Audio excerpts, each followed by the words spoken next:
3 years నుంచి అనుకుంటున్నామండి కోటి దీపోత్సవం వెళ్దామని. కానీ అస్సలు కుదరట్లేదు. ఫైనల్‌గా శివయ్య దగ్గర నుంచి మాకైతే ఈరోజు పిలుపు వచ్చింది. సో, వెళ్ళిపోయాము. ధైర్యం చేసి వెళ్ళనైతే వెళ్ళాం గానీ, మేము వెళ్ళింది వీకెండ్ అన్నమాట మర్చిపోయాము. కాసేపు అటు ఆగిపోయామనమాట. ఇంతమంది క్రౌడ్‌లో పాపని తీసుకెళ్ళడం కరెక్టా కాదా అని. సరే ఏదేమైనా శివయ్య చూసుకుంటారులే అని ధైర్యం చేసి లోపటికైతే వెళ్ళిపోయాము.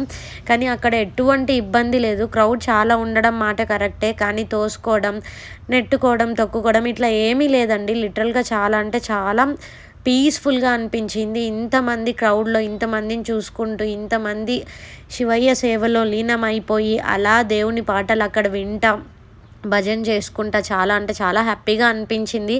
అసలు ఒక 1 అవర్ ఉన్నానేమో. చాలా పీస్, అసలు అలాంటి పీస్ ఎక్కడ రాదేమో అంత పీస్ అనిపించింది.